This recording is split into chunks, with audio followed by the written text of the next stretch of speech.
늦은 밤 가운데도 우리가 함께 하나님 앞에 부르짖어 간구할 수 있는 은혜를 주신 하나님 앞에 감사와 찬송의 영광 올려드리기를 원합니다. 이 한번 화면을 한번 올려주시겠습니까? 미국 역사 가운데서 이제 가장 아픈 기억으로 이제 남는 남북 전쟁이라는 사건이 있습니다.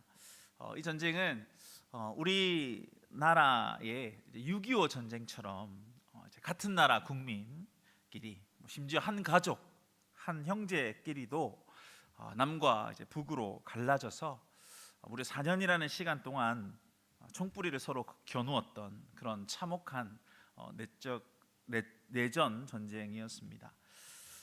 사실 이제 전쟁 초기에는 이제 객관적인 전력에서 이제 남군이 훨씬 더 압도적이었다고 합니다. 그래서 스스로도 그들은 자부하면서 당연히 우리가 이길 것이다, 승리할 것이다 이렇게 예상을 했죠.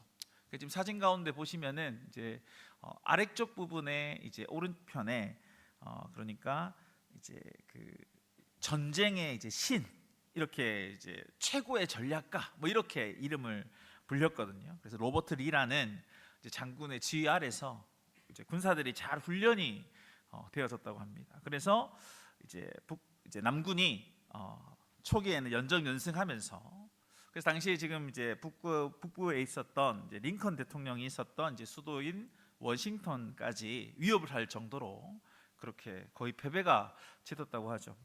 하지만 이제 링컨 대통령이 그런 상황에서도 이제 포기하지 않습니다. 하나님 앞에 그리고 엎드리는데, 왜냐하면 지금 자신들이 하고 있는 이 전쟁 자체가 그 이유가 그냥 단순히 땅을 차지하기 위한 그런 전쟁이라고 생각하지 않은 것입니다.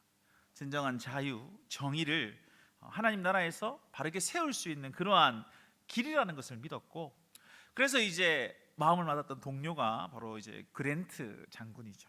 그래서 그를 등용해서 기적 같은 전세 역전을 이루어내고 마침내 이제 절대로 불가능해 보였던 이 최종 승리를 거머쥐게 되었다고 합니다. 긴 전쟁이지 않습니까? 4년의 시간인데, 그리고 북군이 이제 완벽한 승리를 거두게 되었을 때 워싱턴 안에는 엄청난 기쁨과 환호성이 있었겠죠. 그런데 동시에 가지고 있던 생각이 뭐냐면 바로 이제 그 긴 전쟁을 했던 북부의 사람들이 이제 남부 쪽에 있는 사람들에 대한 이제 증오가 또 극에 달한 그런 상태였다고 합니다. 그래서 그들을 자신의 형제들을 죽인 저 배신자들이다 이러면서 모조리 다 죽여야 된다고, 다 처형해야 된다고 피해 복수를 이제 요구하죠. 그때 이제 한 기자가 링컨 대통령에게 이렇게 날카롭게 질문을 했다고 합니다. 대통령님, 이제 전쟁이 끝났는데 저 원수 같은 남쪽 사람들 어떻게 처단하실 작정이십니까? 모조리 다 없애버려야죠. 이런 식으로 물었죠. 하지만 이 분노에 가득 찬 대중의 기대를 뒤로 하고 링컨이 평온한 표정으로 이렇게 대답을 했다고 합니다. 기자님, 내가 그들을 진심으로 용서하고 우리의 친구로 만들 수만 있다면 그것이야말로 내 인생에서 원수를 영원히 없애버리는 가장 완벽한 방법이 아니겠습니까? 이렇게요. 여러분, 이 예화를 말씀드린 이유는 사실 우리가 이 부분에서 놀라운 사실을 발견할 수 있기 때문입니다. 링컨이 힘 가지고 있는 그 힘을 복수에 쓰지 않았다, 이것을 일단 알 수 있는 부분이겠죠. 그리고 그럼 자신에게 그 주어진 승리가 자신이 너무 잘하고 지략이 뛰어나고 그런 것이 아니라 결국 하나님의 도우심으로 얻은 선물이라는 것을 누구보다 잘 알았습니다. 그래서 지금 자신이 가지고 있는 그 힘은 나누어진, 찢어진 그 나라를 다시 하나로 묶을 수 있는 그런 치유와 은혜에 사용해야 된다는 것을 분명하게 알았다는 것이죠. 여러분, 오늘 우리가 함께 나눈 이 본문 나오는 주인공은 바로 다윗입니다. 잘 아는 대로 다윗도 사실 앞서 제가 말씀드렸던 그런 상황과 동일한 상황이었음을 알 수 있습니다. 다윗의 이야기를 계속 거듭 이야기하고 있는데 바로 앞선 시간에 사무엘상 8장에 대해서 좀 나누면서 다윗이 주변의 모든 대적들을 물리치고 완전한 승리를 거두는 것을 함께 나누었습니다. 특별히 특별히 과거 사울 왕에게 쫓겨서 이제 광야를 떠들고 있었던, 그래서 앞선 예화에서 말씀드렸던 이 초라한 북군 그런 같은 모습이 아니라 이제는 누구도 번접할 수가 없는 당당한 승리자로서 다윗, 그리고 권위 있고 위엄 있는 그런 왕의 모습이 지금 되었다는 것이죠. 그리고 자신이 그렇게 된 이유를 다윗은 고백하는데 8장에서 고백하듯이 여호와 하나님께서 자신을 어디를 가게 하든지 이기게 하셨기 때문이다, 이런 고백을 그래서 누구보다 잘 알았던 그러한 다윗이었습니다. 그런데 이후 이제 다윗의 행보를 보면 더 놀라움을 가지게 하는 것입니다. 왜냐하면 사실 다윗은 지금 누구보다 강력한 힘이 생긴 거거든요. 그래서 원하기만 하면 이제껏 자신을 괴롭혔던 누구라도 찾아가서 복수할 수 있는 그러한 힘을 가진 것 아니겠습니까? 그리고 당시 이제 관습대로라면 사실 후환을 없애기 위해서 이제 앞서 왕이었던 이 사울 왕, 그 사울 왕의 이 자손들을 미리 다 숙청하는 게 당연한 뒤처리 과정이었던 것이죠. 그런데 본문에서 다윗이 1절 가운데 세상을 놀라게 하는 질문을 지금 하고 있는 것입니다. 우리 같이 한번 읽어보실까요? 1절 시작. 다윗이 이르되 사울의 집에 아직도 남은 사람이 있느냐? 내가 요나단으로 말미암아 그 사람에게 은총을 베풀리라 하니라. 아멘. 여러분, 지금 함께 읽은 말씀에서 다윗이 분명히 알고 있음을 우리는 깨닫습니다. 무슨 말이냐면 내가 지금 받은 승리가 다윗 자신의 힘으로 한 것이 아니라 하나님의 은혜로 말미암은 결과라는 것이죠. 그래서 그 승리의 목적 또한 보복이 아니라 은혜를 흘려보내는 것에 있다는 것을 다윗은 알았습니다. 그래서 오늘 특별히 이 저녁 가운데 오늘 주신 본문을 살펴보면서 이런 다윗의 마음을 통해 하나님께서 왜 우리의 삶에 승리를 주시는가, 그 진짜 목적이 무엇인지를 생각해보고 또 함께 기도하는 복된 이 밤이 될 수 있기를 주님의 이름으로 축복합니다. 먼저 첫 번째로 대상을 적극적으로 찾는 다윗의 마음을 함께 살펴보겠습니다. 여러분, 1절 말씀에서 다윗이 신하들에게 뜻밖의 질문을 던지고 있다고 했죠. 우리 1절 다시 한번 올려주시겠습니까? 우리 빨간색 부분만 같이 읽겠습니다. 시작. 사울의 집에 아직도 남은 사람이 있느냐? 아멘. 여러분, 짧은 이 구절이지만 여기서 우리는 놓치지 않아야 할 중요한 영적 이 원리를 생각할 수 있습니다. 모든 전쟁에서 승리를 하고 나라를 이제 견고히 세운 다윗이지 않습니까? 그래서 그의 입장에서 보면 이제는 좀 쉬어도 되겠구나. 그래, 내가 한평생 얼마나 고생했을까? 고생했지. 그 고생을 경험한 만큼 이제는 조금 누려도 되겠구나. 그렇게 생각을 하면서 승리에 도취할 수 있는 그러한 충분한 상황에 다윗이었던 것입니다. 그런데 지금 말씀을 보시면 왕자에 가만히 앉아 있는 다윗이 아니었다는 것이죠. 무슨 말이냐면 가만히 앉아서 누군가 자신에게 도움을 요청하러 오는 것을 기다리고 있는 다윗이 아니었다는 것입니다. 오히려 그는 자신이 먼저 은혜를 베풀 대상을 적극적으로 찾아 나서고 있는 그러한 모습을 볼 수 있습니다. 그리고 더 놀라운 사실은 말씀에서 알 수 있듯이 바로 그 대상이 사울 집안의 사람이었다는 것이죠. 서론에서 링컨 대통령에 대해서 이야기를 잠시 드렸는데 남군이 북군에 있어서 원수였던 것처럼 사실은 서로가 원수였지 않습니까? 그러면 사울은 다윗을 싫어했고 다윗 역시도 사울을 원수처럼 생각할 수 있죠. 자신의 청춘을 앗아간 그러한 사람이지 않습니까? 정치적으로 보자면 그렇기 때문에 그 사울의 후손들은 혹시나 생길 이 반역의 불씨가 될 수 있기 때문에 세상의 방식대로라면 다윗이 지금 해야 될 것, 자신의 왕권을 위협할 자들을 찾아내서 숙청의 명단을 만들고 그들을 제거해서 후환을 없애버리는 것, 이게 당시의 상식이지 않았을까요? 그런데 지금 다윗의 모습을 보시죠. 그는 숙청의 명단이 아니라 대신에 은혜의 명단을 작성하고 있는 것입니다. 1절 다시 한번 보여주십시오. 파란색 부분만 같이 한번 읽어보실 거예요. 파란색 시작. 내가 요나단으로 말미암아 그 사람에게 은총을 베풀리라 하니라. 아멘. 다윗은 지금 복수를 하려는 것이 아닙니다. 은혜를 택한 것입니다. 그리고 그것은 과거 자신이 너무나도 사랑했던 요나단과 맺었던 약속, 그리고 덧붙여서 무엇보다 그 모진 이 광야의 세월 속에서 자신을 지켜주셨던 그 하나님의 은혜를 잊지 않았기 때문입니다. 다시 말하자면 자신이 지금 이 자리에 있는 것 내 실력이 아니다, 하나님의 선물이라는 것이죠. 그렇기 때문에 무엇보다 다윗은 내가 받은 은혜, 그 은혜를 갚을 대상, 그 대상을 찾고 있는 것입니다. 여러분, 바로 여기에서 저희들은 진정한 이 헤세드, 오늘 말씀의 제목이 찾아가는 헤세드인데, 바로 이 헤세드의 뜻이 하나님의 은총, 은혜입니다. 가만히 앉아서 기다리는 그러한 것이 아니라 찾아가는 그러한 것임을 우리에게 말씀으로 전하고 있는 것이죠.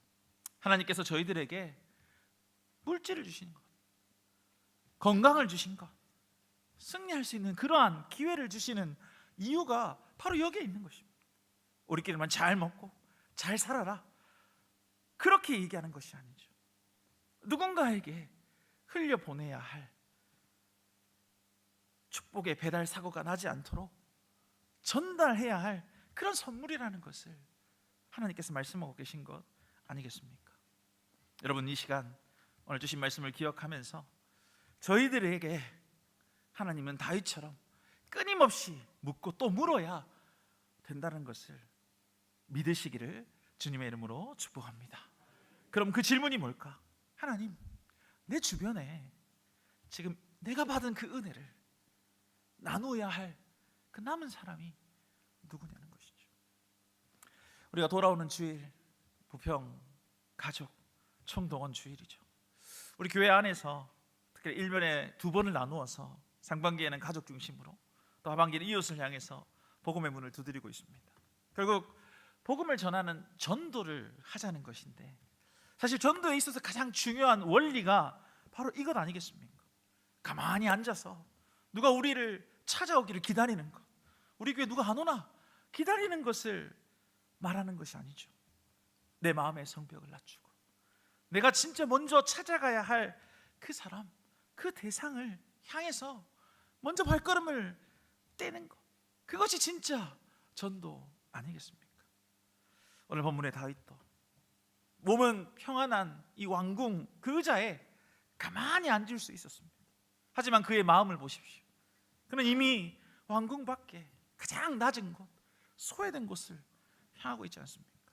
왜냐하면 그것이 바로 이 찾아가는 헤세드, 그 시작이 되기 때문입니다. 얼마 남지 않은 시간입니다. 오늘과 또 내일 하나님께서 나에게 주신 이 승리와 복을 나 혼자 누리는 데만 그치지 않고 다윗과 같이 누구에게 이 은혜를 전할까 고민하며 적극적으로 찾아 나설 수 있는 그런 저와 여러분 되시기를 주님의 이름으로 축복합니다. 다음으로 찾아가는 이 헤세드, 이 마음은 사람의 조건이 아니라 하나님의 언약을 기억하는 마음입니다. 우리 2절과 3절 같이 한번 읽어보실까요? 2절과 3절 같이 읽겠습니다. 시작. 사울의 집에는 종 한 사람이 있으니 그의 이름은 시바라. 그를 다윗의 앞으로 부르매 왕이 그에게 말하되 내가 시바냐 하니 이르되 당신의 종이니이다 하니라. 왕이 이르되 사울의 집에 아직도 남은 사람이 없느냐? 내가 그 사람에게 하나님의 은총을 베풀고자 하노라 하니 시바가 왕께 아뢰되 요나단의 아들 하나가 있는데 다리 저는 자니이다 하니라. 아멘.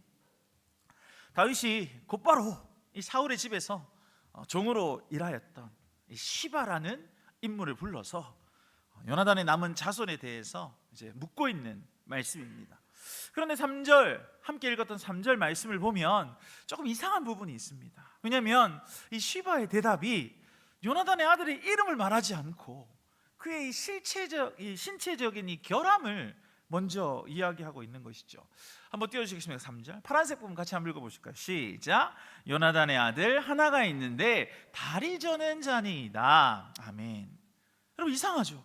왜냐하면 다윗에게 요나단의 아들을 소개하는 건데 왜 이름이 아니라 굳이 이러한 말을 먼저 말하냐는 것이죠.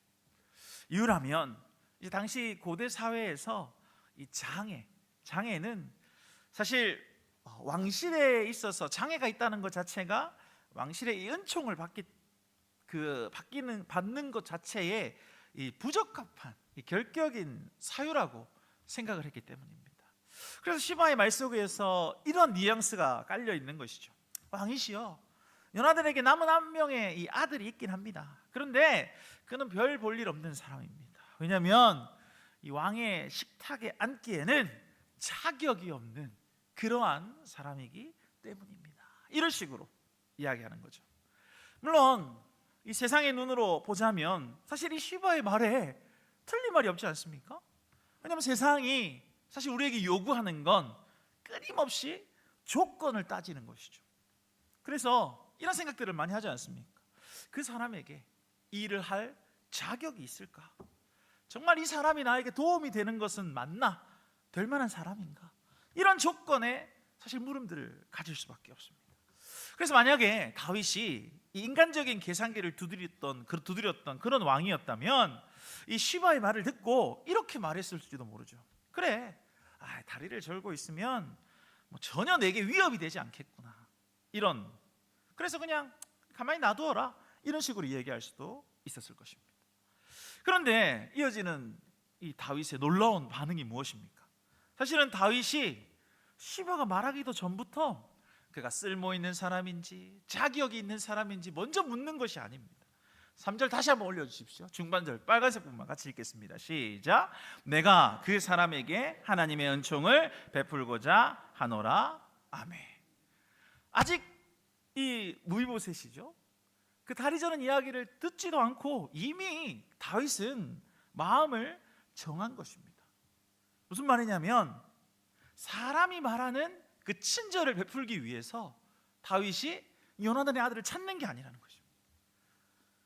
오늘 우리가 함께 말씀으로 나누는 하나님의 은총, 바로 이 헤세드 때문에, 헤세드로 하나님 앞에 나누기 위해서 그는 부른 것이죠. 그래서 우리가 이제 하나님의 은총이 헤세드가 어떤 의미인지 이 말씀에서 알 수 있는 것입니다. 바로 이 상대방의 조건이나 그러한 것으로 은혜를 베푸는 것이 아니다, 이러한 사실이죠. 그럼 무엇이냐? 내가 지금 하나님과 맺은 언약, 그것 때문에, 그리고 내가 지금 하나님 앞에 받은 그 사랑이 너무나도 크기 때문에 그 사랑의 힘으로 아무런 조건 없이 흘려보내는 것, 그게 바로 하나님께서 말씀하신 나에게 베풀라고 명하신 하나님의 은총이다, 헤세드다, 이것을 이야기하는 것 아니겠습니까? 그래 당시에 무비보셋이 어떻게 살았는지, 몸에 어떤 이상이 있는지 사실 다윗에게는 아무런 중요한 것이 아닌 겁니다. 왜냐하면 지금 오직 다윗의 눈에는 내가 지금 하나님께 받은 그 헤세드 사랑을 베풀 그 대상만을 찾고 있는, 그래서 그를 아무런 조건 없이 바라볼 수가 있었으니까요. 여러분, 우리가 하나님 앞에서 특별히 이 청동원 주일을 준비하면서 품어야 될 마음도 바로 이런 마음 아니겠습니까? 복음을 전할 때 사실 우리에게 있어서 가장 경계해야 될 것이 뭘까? 이것은 전도 대상자를 찾을 때 은연중에 조건을 따지는 그러한 모습입니다.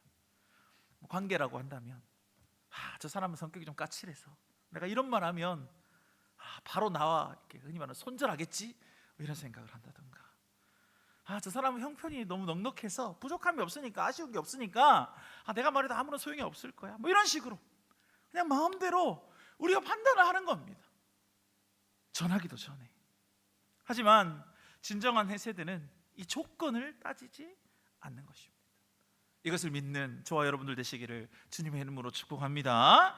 오히려 진정한 헤세드는 지금 오늘 말씀에서 세상이 다리 저는 자라고 소외시킨 사람, 아무도 주목하지 않은 사람, 자격 없다고 손가락질만 받는 그러한 사람에게 어떻게 하십니까? 먼저 다가가게 하시는 것이죠.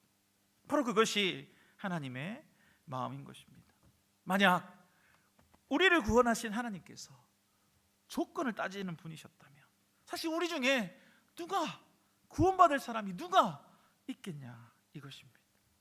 우리가 아직 죄인 되었을 때에, 우리가 영적으로 다리를 절고 있을 때, 아무런 소망 없이 살아가고 있을 때 주님은 먼저 우리에게 찾아오지 않으셨습니까?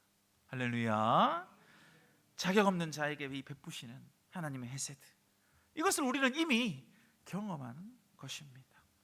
이제 누구도, 사실 우리도 누군가의 조건을 따지는 것이 아니고 하나님의 마음으로 그들을 먼저 바라볼 수 있는 그런 저와 여러분들 되실 수 있기를 주님의 이름으로 축복합니다.